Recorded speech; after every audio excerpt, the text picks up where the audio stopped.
part du Seigneur Jésus. Papa Paul, tu as la parole. Oh, merci grandement, ma bien-aimée Julie. Que le Seigneur te bénisse. Je veux dire bonsoir à toute l'équipe. Merci infiniment parce que nous savons. Oui, bonsoir mes bien-aimés. Vous êtes formidables. Amen. Autant je vous chéris, je crois que ce Seigneur vous chérit 1000 fois plus. Recevez toute ma reconnaissance parce que vous m'êtes chers. Amen. Nous allons prier. Yahweh, nous te bénissons pour le privilège que tu nous donnes encore de venir dans ta présence. Comme David, nous te disons, c'est toujours un sujet de joie chaque fois que tu nous appelles. Chaque fois que nous allons dans ta maison. Yahweh, ce soir encore, tu nous donnes la grâce de nous séparer de tout ce qui nous attire, de tout ce qui se fait autour de nous, pour nous amener dans ta maison. Et tu nous fais ancrer dans cette grâce, dans laquelle tu dis, 1 heure dans ta présence vaut mieux que 1000 ailleurs. Merci pour ces merveilleux moments. Seigneur, nous voulons parler de ta part. Qui suis-je, Seigneur, notre Dieu, pour parler à ton grand peuple? Yahweh, je t'en supplie, que tout ce qui est de Papa Paul disparaisse. Et que toi seul tu parles. Toi seul tu nous édifies. Toi seul tu nous conseilles. Toi seul tu nous enseignes. Toi seul tu nous parles. C'est toi que nous voulons écouter, Seigneur. Merci parce que tu es tellement fidèle et que tu ne peux pas permettre que nous rentrions les mains vides. À toi la gloire au nom du Seigneur Jésus. Amen. Amen. Amen. Alléluia. Amen. Devenir un homme spirituel. C'est le thème de notre programme d'un mois. Devenir un homme spirituel. J'aurais envie de dire, devenir est une chose. Demeurer en est une autre. Amen. Nous ne voulons pas passer à côté d'une vie spirituelle. Nous voulons être dans la vie spirituelle. Autant je respire de l'air, autant je dois respirer le Saint-Esprit. Alléluia. Amen. Mais comment est-ce qu'on va donc, comment ça se passe? Qu'est-ce qu'on fait pour devenir un homme spirituel? Ce soir, le Seigneur va nous parler sur ce sous-thème, le divin mystère de la nouvelle naissance. Oui, frère, nous courons beaucoup de chrétiens courent d'église en église parce qu'ils cherchent le miracle. Yes. Aujourd'hui, on a bâti la foi sur les miracles. Dans certaines églises où la mouvance du Saint-Esprit est vécue, nous avons comme l'impression que cette mouvance tue la parole. Beaucoup ne viennent plus écouter la parole. Demandez à la majorité, au grand nombre, ce qu'on a dit à l'église aujourd'hui dans la prédication.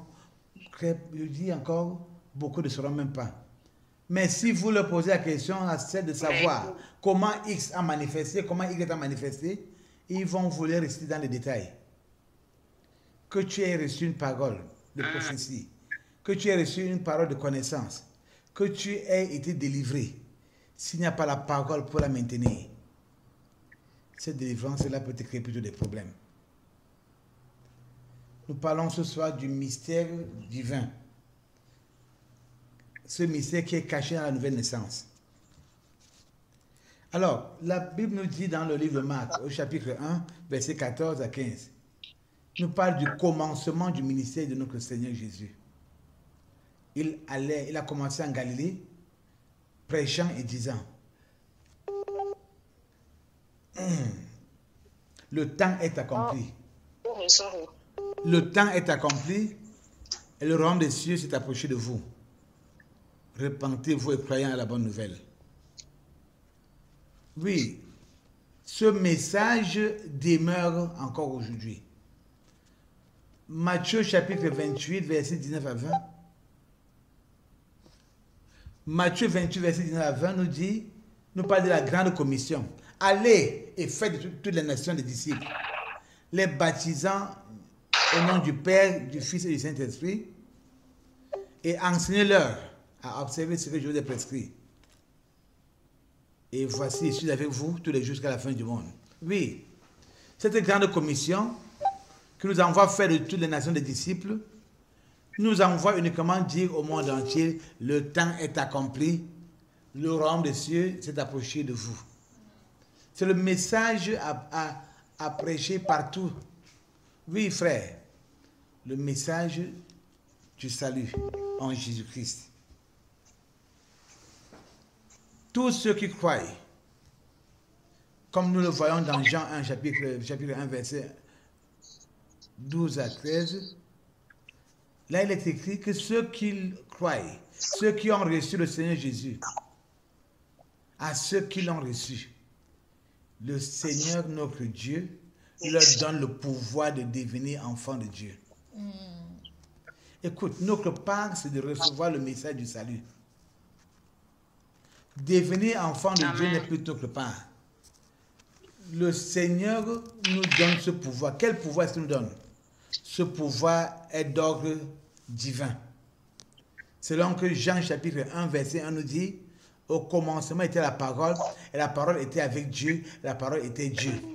Si la parole qui est Dieu te donne un pouvoir, il est d'ordre divin. Amen.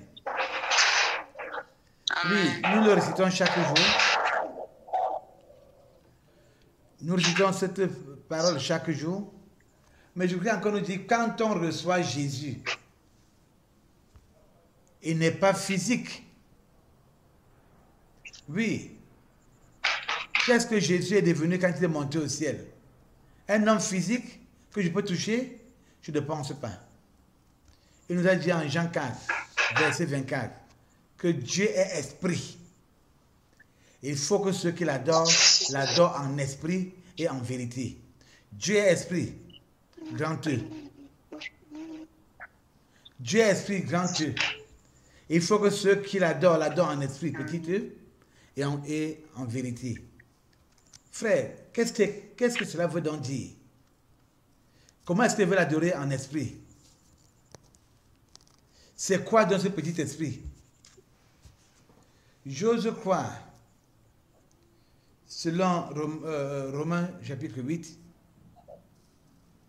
que ce n'est que aucun animal ne peut comprendre le langage des hommes.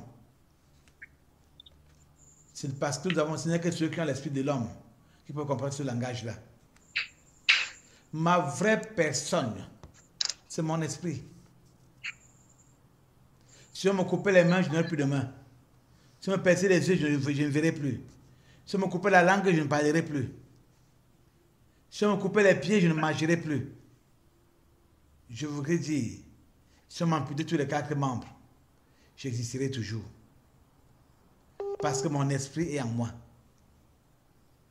Alors le Saint-Esprit vient au contact de ma personne, qui est mon esprit. Et ce n'est pas un esprit qui vient négocier, mais il vient permettre. Il a un esprit de force, un esprit de puissance. Le Saint-Esprit est tellement puissant, mais dans sa douceur, il vient comme négociant avec notre esprit, comme se proposant à notre esprit. Et quand notre esprit prend conscience de ce qu'il a besoin, qu'il a besoin de recevoir, de coopérer avec quelqu'un de plus grand que lui, qui s'appelle le Saint-Esprit, et commence à se discipliner, à se soumettre à lui, il va envoyer l'alerte à son âme, qui est le centre de notre volonté. Volonté de manger, volonté de boire, volonté de courir, volonté de dormir, volonté de faire n'importe quoi. Écoute, nous avons ici chez nous quelqu'un de plus grand que nous, mon âme. Mettons-nous ensemble pour le contempler et pour l'écouter. Une fois que l'âme saisit le message et s'engage à courir, les deux se mettent d'accord pour influencer la chair. C'est pourquoi nous pouvons voir.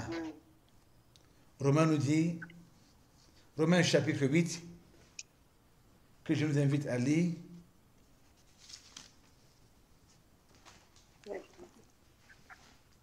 Romains chapitre 8.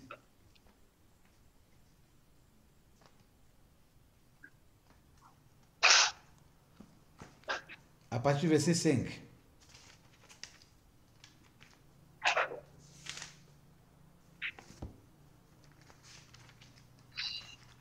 Romains chapitre 8. Romains 8, à partir du verset 5. Au verset 11. 5 à 11, c'est ça? Oui. Ceux en effet qui vivent selon la chair s'affectionnent aux choses de la chair, tandis que ceux qui vivent selon l'esprit s'affectionnent aux choses de l'esprit. Et l'affection de la chair, c'est la mort, tandis que l'affection de l'esprit, c'est la vie et la paix. Car l'affection de la chair est inimitié contre Dieu, parce qu'elle ne se soumet pas à la loi de Dieu et qu'elle ne le peut même pas. Or, ceux qui vivent selon la chair ne sauraient plaire à Dieu. Pour vous, vous ne vivez pas selon la chair, mais selon l'esprit, si du moins l'esprit de Dieu habite en vous. Si quelqu'un n'a pas l'esprit du Christ, il ne lui appartient pas. Et si Christ est en vous, le corps, il est vrai, est mort à cause du péché, mais l'esprit est vie à cause de la justice. Et si l'esprit de celui qui a ressuscité Jésus d'entre les morts habite en vous, celui qui a ressuscité Christ d'entre les morts rendra aussi la vie à vos corps mortels par son esprit qui habite en vous. Amen. Amen. Alléluia. Amen. Nous allons un peu statuer sur le verset 8 et 9. Or, ceux qui vivent selon la chair ne sauraient plaire à Dieu. Pour vous, pour toi et pour moi, frères, nous ne vivons plus selon la chair, mais selon l'esprit. Si du moins, l'esprit de Dieu habite en nous. Si quelqu'un n'a pas l'esprit de Christ, il ne lui appartient pas. Amen. Amen. Frères, pour que nous commandons, nous donnons des ordres à la chair, il nous est indispensable. Il est indispensable à notre âme et à notre esprit de se soumettre intégralement, totalement au Saint-Esprit. La chair est forte. Le Seigneur nous dit à Matthieu 16 que l'esprit est bien disposé. C'est la chair qui développe la faiblesse. Mais nous avons vu aussi l'autre jour que nous avons la capacité de posséder notre corps. Parce que Dieu nous a donné le Saint-Esprit. Par le Saint-Esprit, nous pouvons posséder notre corps et donner des ordres à la chair. Frère, devenir un homme spirituel passe par beaucoup de disciplines. Je veux dire, une très grande discipline. On doit être son propre adversaire, jour après jour. Je voudrais nous dire que notre âme a des oreilles et une intelligence. Notre chair a une oreille et une intelligence. Tu as le devoir de leur parler chaque jour. La discipline. La discipline. Amen. Amen. Le mystère caché derrière la nouvelle naissance,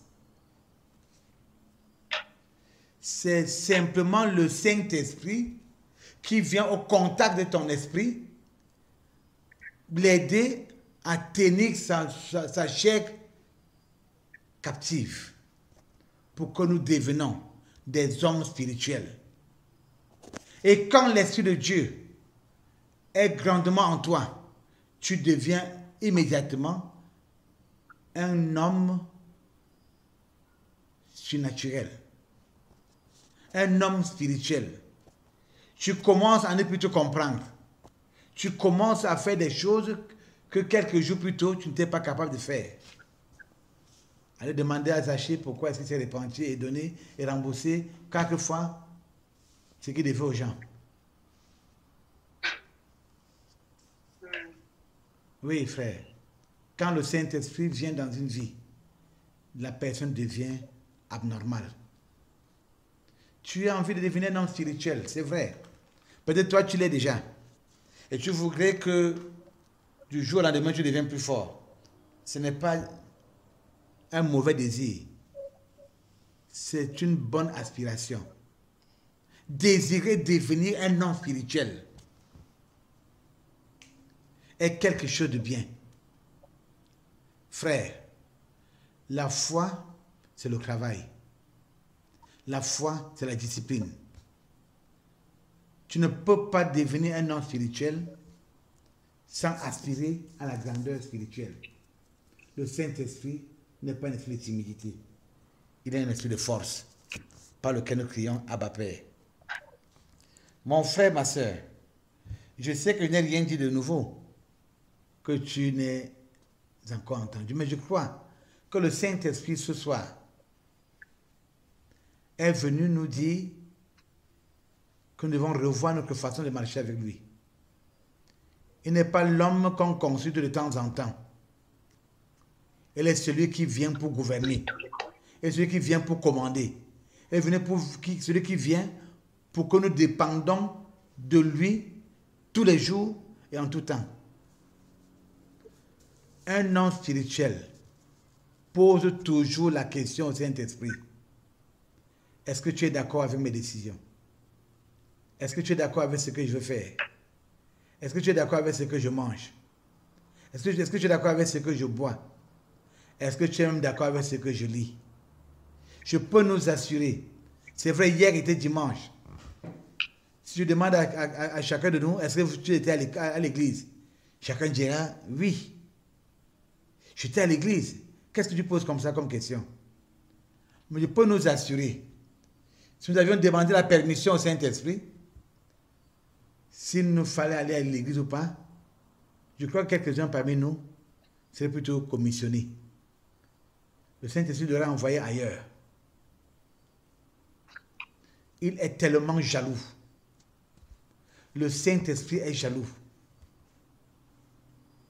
Parce que c'est l'Esprit de Dieu.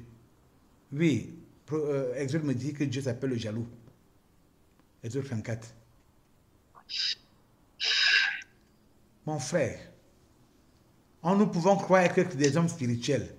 Il y a longtemps qu'il n'est plus avec nous. Parce qu'il n'est pas d'accord d'être consulté quand on veut. Mais lui veut qu'on le consulte chaque fois, en tout temps, même dans nos sommeils. Oui, je peux me dire fatigué parce que j'ai beaucoup travaillé aujourd'hui. Mais si je veux demander au Saint-Esprit, est-ce que je dois dormir? Je ne pense pas qu'il me dira oui. Il attend peut-être que je demande, qu'est-ce qu'il me faut faire ce soir, Saint-Esprit? Pour qu'il me dise combien est-ce que je dois prier. Comment est-ce qu'il va aller même dans la rue crier? Parce qu'il veut se glorifier. Frère, devenir un homme spirituel, c'est le conscient du mystère divin caché dans la nouvelle naissance. Si tu n'as pas réagi comme le Zachée l'a fait, je me pose la question. Lévi était un collecteur d'impôts, un fonctionnaire romain. Mais il n'a pas demandé ce qu'il va devenir. Il a quitté, il a suivi Jésus. Depuis que tu as donné ta vie à Jésus, qu'est-ce que le Saint-Esprit t'a donné de faire? Qu'est-ce que tu as quitté? Zachée avait quitté ses biens, quitté le sang de son orgueil. Qu'est-ce que tu as quitté? Qu'est-ce que tu as abandonné? Oui, mon frère, l'heure est venue pour nous de vous regarder et de voir si nous avons vraiment manifesté la nouvelle naissance ou bien nous avons cru être nés de nouveau. Ce n'est pas le fait qu'il a dit, je te conduis au Seigneur Jésus. Non, quand le Seigneur entre dans une vie, son esprit entre dans une vie, il y a un grand tourbillon. Un grand vent souffle. Des choses se déplacent et d'autres se placent. Si tu n'as pas expérimenté ce tourbillon dans ta vie, ce soir, tu as l'occasion de le faire. Nous allons prier.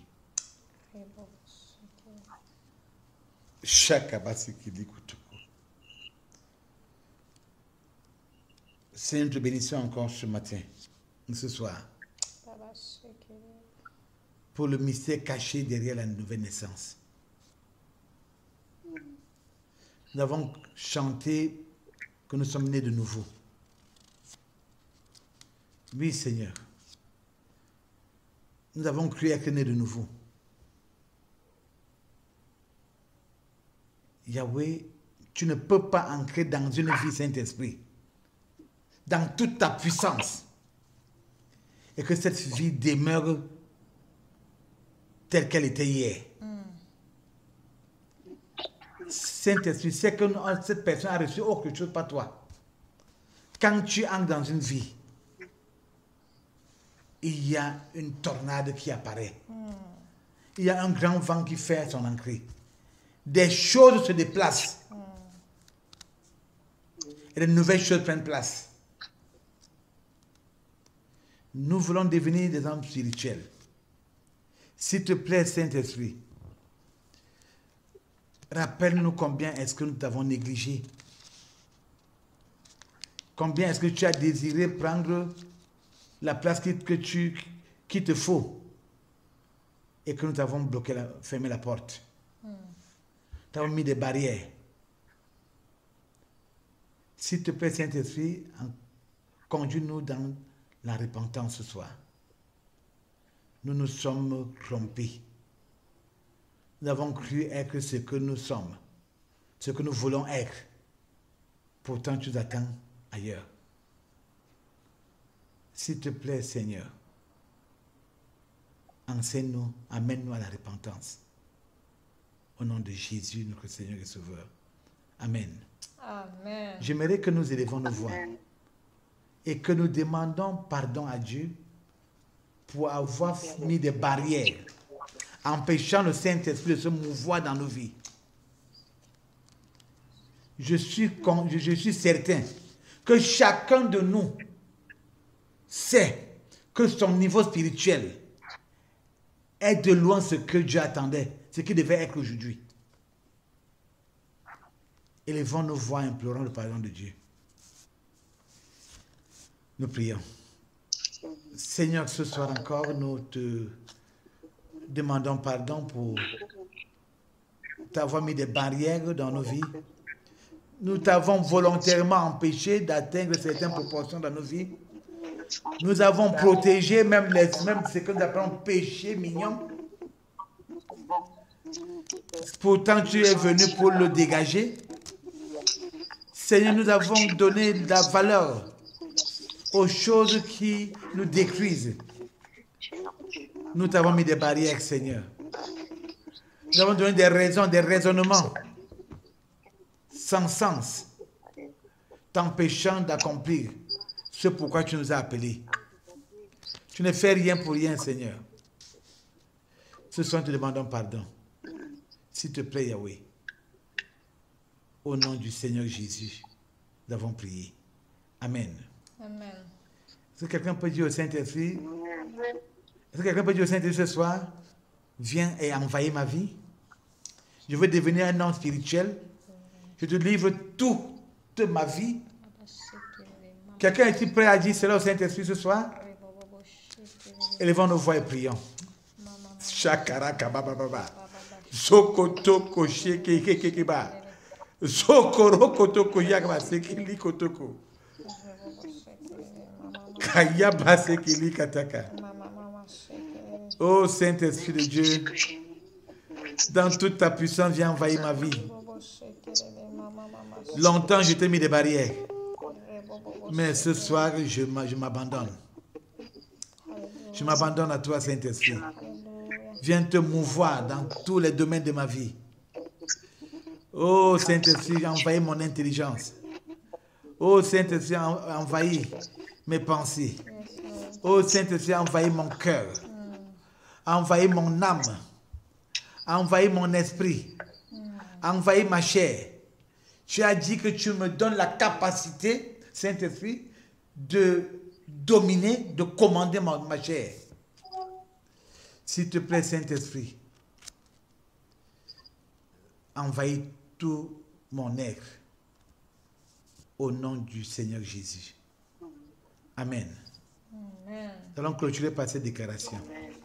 On va faire une petite déclaration. Je vais vous amener Amen. une petite déclaration. Vous allez tous se répéter après moi. Dites avec moi, Seigneur Jésus, Seigneur Jésus, nous te bénissons ce soir nous te bénissons ce soir Nous te bénissons ce soir pour le mystère caché, pour le mystère caché, pour le mystère le divin mystère le divin mystère caché derrière la nouvelle naissance caché derrière la nouvelle naissance. caché derrière la nouvelle que tu nous révèles ce soir. Que tu nous révèles ce soir, que tu nous révèles ce soir. Saint-Esprit de Dieu, Saint-Esprit de Dieu. Saint-Esprit de Dieu, merci d'envahir ma vie. Merci d'envahir ma vie. merci d'envahir ma vie. Toi, mon esprit, Toi, mon esprit. toi, mon esprit, Toi, mon esprit. Toi, mon esprit, je te commande de te soumettre Je te commande de te soumettre commande de te soumettre. au Saint-Esprit. Commande de te soumettre au Saint-Esprit. Toi, mon âme, Toi, mon âme, je te commande de te soumettre au Saint-Esprit. Je te commande de te soumettre au Saint-Esprit, je te commande au Saint-Esprit, Afin qu'ensemble, afin qu'ensemble, afin qu'ensemble, nous donnons de l'ordre à la chair. nous donnons de l'ordre à la donnons de chair. l'ordre à la chair, Au nom de de Jésus. l'ordre à la chair. Au nom de Jésus. Au nom du Seigneur Jésus. Au nom du Seigneur Jésus. Au nom du Seigneur Jésus. Amen. Amen. Amen. Est-ce qu'on peut acclamer le Seigneur tous ensemble?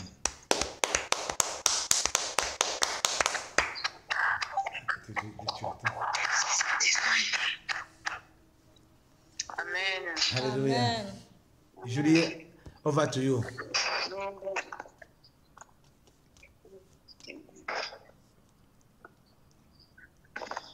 Merci, maman Julie. Amen. Amen. Amen. Ok, merci papa pour